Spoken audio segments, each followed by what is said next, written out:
Hello my YouTube family, कैसे हैं आप सभी। Welcome back to my new vlog. और ये जो मेरा व्लॉग है ना, ये फ्राइडे का है, शाम का समय है। और बस मैंने खाना वगैरह बना लिया था शाम का। उसके बाद मैं चली गई थी ऊपर की सफाई करने के लिए, क्योंकि अभी गर्मी इतनी ज़्यादा है ना, तो इस वजह से क्या होता है, मैं शाम के समय में ही जाकर ऊपर की सफाई करती हूँ। 2-3 दिन हो गए थे ऊपर की सफाई नहीं हुई थी। और मेन ना, ऊपर की एक खिड़की जो अभी आंधी तूफान शाम के टाइम में आता है ना, उससे ऊपर की खिड़की जो है वो खुल गई थी। और खिड़की खुलने की वजह से क्या हुआ ना, पूरी धूल अंदर आ गई थी। तो एक एक चीज़ को ना अच्छे से साफ़ करना पड़ा। वैसे भी मैं एक एक चीज़ को अच्छे से ही साफ़ करती हूँ, चाहे वो नीचे की सफाई हो, चाहे वो ऊपर के कमरों की सफाई हो। तो नीचे के मतलब रूम्स वगैरह जब साफ़ करती हूँ, या जो भी चीज़ें मैं घर के हिस्सों की सफाई करती हूँ, तो मैं आपके साथ शेयर करती हूँ। तो सोचा चलो आज मैं शाम के समय में ऊपर के कमरों की सफाई कर रही हूँ, तो वो भी आपके साथ शेयर करती हूँ। तो बस मैंने एक बेडरूम जो है वो साफ़ कर लिया है। अब दूसरे बेडरूम में आई हूँ, और इस हिस्से में भी ना सफाई कर लूँगी। तो सच में ऊपर इतनी ज़्यादा गर्मी थी, इतना ज़्यादा सेक था ना। और धूल मिट्टी भी ना, मतलब बहुत आई हुई थी धूल। ऐसा लग रहा था जैसे पता नहीं कितने महीनों से सफाई नहीं हुई है, ऐसा लग रहा था। और आपको पता ही है कि जब भी मैं ऐसे सफाई करती हूँ, ऊपर के रूम्स की भी सफाई जब करती हूँ, तो एक एक चीज़ को पोंछती हूँ। बेडशीट भी जो थी ना, मैंने चेंज कर दी थी। और आप सबको पता ही है, जो मेरे पुराने फैमिली मेम्बर हैं, पुराने सब्सक्राइबर्स हैं, उन्हें पता ही है कि मैं ऊपर की सफाई जो है, जब पोछा लगाने से पहले एक बार धो देती हूँ, क्योंकि मैं झाड़ू नहीं मारती ऊपर। ऐसा तो कोई कचरा रहता नहीं है ऊपर कि मैं झाड़ू लगाऊँ। तो इस वजह से क्या है ना, मैं डायरेक्ट पानी डाल के धो देती हूँ। और उससे क्या होता है, जो भी धूल मिट्टी वगैरह रहती है फर्श पे जम जाती है ना, मार्बल पे, तो वो निकल जाती है। और ऊपर के हिस्से में हमारा पूरा मार्बल लगा हुआ है। नीचे तो टाइल्स लगवाई थी हमने बाद में, लेकिन ऊपर के हिस्से में ना पूरा मार्बल लगा हुआ है। तो बस थोड़ा सा धो दो ना, तो इतनी चमक आ जाती ना सच में उसमें। और मेरा फेवरेट है ऊपर का मार्बल, इतना अच्छा है ना, बहुत शाइनिंग वाला है। तो बस थोड़ा सा मैंने धोया है। और उसके बाद आप देख भी रहे होंगे, जब मैं वाइपर से पानी खींच रही हूँ, तो कितनी ज़्यादा उस पे धूल दिख रही है। और इस बीच में ना, मैंने हॉल की भी पूरी डस्टिंग वगैरह कर ली थी। वो मैंने इसलिए शेयर नहीं किया क्योंकि गर्मी इतनी ज़्यादा थी, ऊपर पूरा बंद रहता है ना, तो इतनी ज़्यादा सेक था, इतना ज़्यादा सेक था कि मतलब बर्दाश्त के बाहर की गर्मी थी। तो मैंने बस जल्दी जल्दी से हॉल की भी डस्टिंग कर ली थी। अब धो रही हूँ मैं एक एक हिस्से को। और इसके बाद लगाया था मैंने पोछा। और जब मैं पोछा लगा रही थी ना, तो बाहर बहुत तेज़ हवा चल रही थी, यानी अच्छी ठंडी ठंडी हवा चल रही थी। अंदर तो हुमस सी हुई थी, गर्मी थी काफ़ी, क्योंकि ऊपर का दरवाज़ा खिड़की मैं नहीं खोलती हूँ। कभी गए तो खोल दिए वाला हिसाब होता है, नहीं तो ऊपर कोई जाता भी नहीं है। कभी कोई गया तो गया, नहीं तो ऊपर का हिस्सा हमारा बंद ही रहता है। तो देखिए, बाहर वाले हिस्से में जब मैं धो रही थी ना, तो हवा चल रही थी, तो बहुत अच्छा ठंडा ठंडा लग रहा था। तो 2 मिनट खड़े होने के बाद नीचे आ गई, क्योंकि नीचे आके फुलके सेकने का टाइम हो चुका था। मतलब सब्जियां तो मैं बना के गई थी। मैं बना के गई थी लौकी की सब्ज़ी डैडी जी के लिए, और साथ में मैंने ना आलू, तरी वाले आलू की सब्ज़ी बनाई थी। तो बस यहाँ पर वही खाना था, और था साथ में दही। तो चाय बनाने लगी हूँ, मतलब चाय भी एक तरफ चढ़ाऊँगी। और आटा मैंने गूँथ लिया है। और बस मैं पहले, सबसे पहले तो मैं डैडी जी के लिए ही फुलके सेकूंगी, और पहले उनके लिए सब्जी भी गर्म होने रख दूंगी, क्योंकि पहले से बना के निकाल ली थी ना। तो इस वजह से क्या होता है ना, कि वो ठंडी हो जाती है, और हमारे घर में गरम गरम ही खाते हैं। तो मैं क्या करती हूँ, जब खाना देने से पहले आपने देखा ही होगा कि मैं एक बार सब्जी को गर्म कर लेती हूँ। तो बस सब्जी को जो है वो मैंने ना गर्म करने के लिए रख दिया है। और आप यहाँ देख रहे होंगे 2 तवे रखे हैं। हाँ जी, बिल्कुल मैं 2 तवे में बना रही हूँ, क्योंकि लेट भी हो जाता है। तो आपको पता है, मैं 2 तवे में बनाती हूँ कोई भी चीज़ होती है। और मेन क्या, डैड जी के लिए अभी जो रोटियाँ बन रही हैं ना, वो थोड़ी दूसरी वाली बन रही है। तो उसमें स्टफिंग करके ना, ये सब गोल जो होता है ना, उसकी स्टफिंग करके मैं डैडी के लिए रोटियाँ बना कर देती हूँ। तो इस वजह से मैंने दूसरा तवा लिया है। और वो थोड़ी मोटी होती है, तो पकने में थोड़ा सा टाइम लेती है। तो इसके साथ में मेरे हस्बैंड ने कहा था कि वो नमक और मिर्ची वाले पराठे लेंगे, तो मैंने उनके लिए फिर वो भी बनाना था। और बच्चों ने कहा था कि मम्मा हम तो राइस बन पड़े थे दिन के, तो बच्चे कहने लगे मम्मा हम राइस खा लेंगे। और दिन में ना मैंने और मतलब दिन के जो राइस थे वो तो थे ही थे। फिर मैंने ना थोड़ी-सी जो पराठे बनाए थे उसके साथ 2-4 पूड़ियाँ भी बना ली थी, क्योंकि आलू की सब्ज़ी रहती है ना तो फिर पूड़ियाँ मतलब ऐसा होता है कि मेरा कोको भी खा लेता है और शरण का भी ऐसा होता है कि कभी-कभी वो भी खा लेता है। तो कुछ पूड़ियाँ बना ली थी, कुछ पराठे बना लिए थे और डैडी जी तो ये सब चीज़ें खाते नहीं हैं, तो उनके लिए मैंने ना वो इसबगोल आता है ना वो डाल के ना आधा-आधा चम्मच डाल के स्टफिंग करके उनके लिए रोटियाँ बना दी थी, जैसा कि उन्होंने कहा था। वो जैसे कहते हैं मैं उनके लिए वैसे ही बना देती हूँ।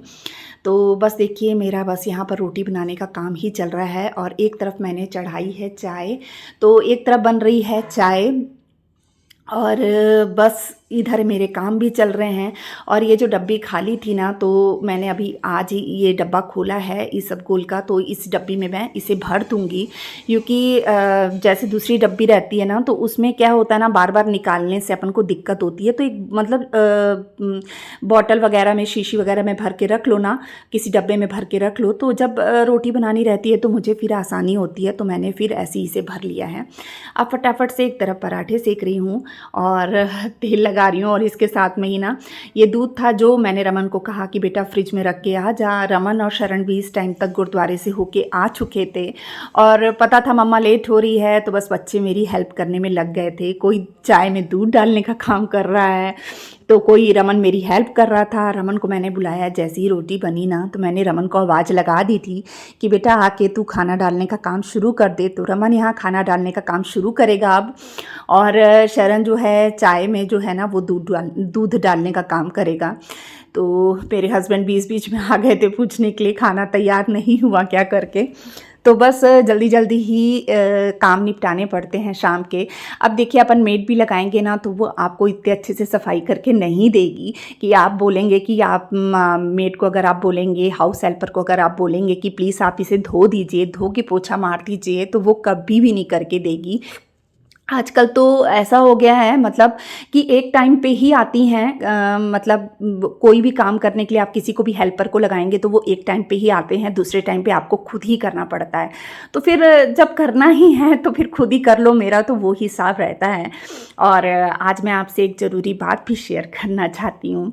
मेरी वीडियो आज इसलिए लेट हो गई क्योंकि जो मेरा कोको है ना आज उसने मुझे काट लिया और उसने मेरे फेस पे काटा है और वो इतना गहरा है ज़ख्म फेस पे कि मैं सुबह से हॉस्पिटल गई हुई थी और वहाँ इंजेक्शन वगैरह लगे हैं मुझे। कोको को इंजेक्शन लगते रहते हैं, इस वजह से कोई डर तो नहीं है, पर जो उन्होंने कहा ना जैसे कि लेकिन जो लगने हैं वो हम अपनी सेफ्टी के लिए खुद के लिए लगवाते ही हैं कि खुद को लगवाना ही है। और मेन क्या है उसने मतलब मैं बाजू में लेटी हुई थी, वो मेरे पास लेटा हुआ था और अचानक से पता नहीं क्या हुआ वो डर गया। वो गहरी नींद में था, वो सोया हुआ था, पता नहीं वो डर गया टीवी की आवाज़ से कि क्या था, उसने अचानक से मेरे फेस पे काट लिया। तो जिस वजह से ना फेस पे ज़्यादा मुझे तो चक्कर आ गया था। और रमन शरण पास में ही थे, आज रमन भी मतलब अपने पापा के पास नहीं गया था, वो भी घर पे था। तो उस वजह से क्या हुआ ना ब्लीडिंग बहुत ज़्यादा फेस से होने लग गई थी और फेस एकदम से सूज गया था। तो तुरंत बच्चों ने पहले तो फेस धोया मेरा क्योंकि खून बहुत ज़्यादा गिर चुका था और फिर अपने पापा को फ़ोन किया। पापा आए, मेरे हस्बैंड आए दौड़ते-दौड़ते फैक्ट्री से, मतलब जल्दी-जल्दी गाड़ी लेकर आए, कार लेके। फिर तुरंत मुझे ना हॉस्पिटल लेके गए, तो वहाँ पर हॉस्पिटल में मेरा काफ़ी ज़्यादा टाइम निकल गया क्योंकि फिर डॉक्टर वगैरह ने पहले तो मतलब कैजुअल्टी में रखा उन्होंने, फिर इंजेक्शन वगैरह लगाए फिर जो डॉक्टर थे उनका मतलब सर्जरी चल रही थी कोई। फिर जब वहाँ से वो फ्री हुए तब वो मुझे देखने के लिए आए। फिर जब उन्होंने आए तो उन्होंने कहा कि जो एक आईब्रो पे कट लगा है, एक नोज़ पे कई जगह पे है बाइट का निशान कोको की, तो उस वजह से क्या है ना जो आईब्रो पे कट लगा था ना और जो नोज़ पे कट लगा है वहाँ पर स्टिचेस आनी थी, तो स्टिचेस मैंने नहीं लगवाई। तो अब क्या है स्टिचेस नहीं लगवाने की वजह से मुझे और भी इंजेक्शन लगे। फिर सर ने कहा कि चलो ठीक है, अगर आपको स्टिचेस नहीं लगवानी है तो फिर आपको ना इस पे इंजेक्शन लगेगा। तो फिर अब मुझे शाम में भी जाना है और जाके मुझे जहाँ मुझे कोको ने बाइट की है ना आईब्रो पे, वहाँ पे ना उस जख्म पे शाम के टाइम मुझे इंजेक्शन लगेगा। और जो एक इंजेक्शन और है, तो 5 इंजेक्शन का डोज़ है वो अलग से लग रहा है और ये भी लगेगा। तो शायद हो सकता है, मैं पूरी कोशिश करूँगी कल व्लॉग अपलोड करने की, लेकिन अभी मेरा ना सुबह में थोड़ा ही व्लॉग बना पाई थी आज जो मैंने कल अपलोड करना है उसके लिए। तो उसके बाद ये सब हो गया, तो फिर मेरा जो समय था वो हॉस्पिटल में ही निकल गया।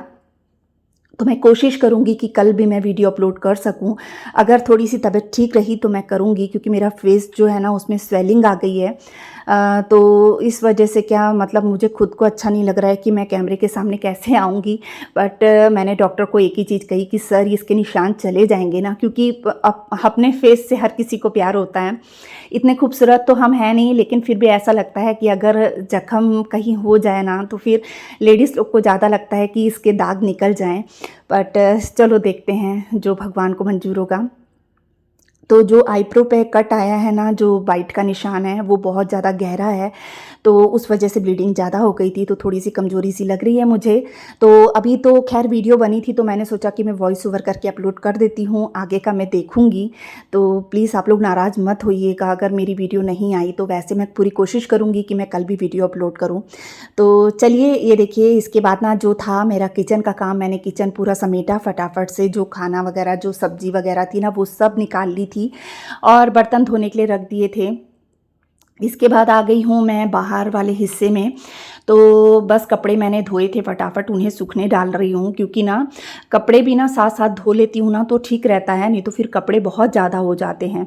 तो मैंने ना शाम में ही कपड़े मतलब मशीन लगा दी थी कि चलो मतलब जो ऊपर से बेडशीट निकली है वो भी सूख जाएगी। और देखिए एक दिन के कपड़े ही कितने ज़्यादा निकल आए हैं।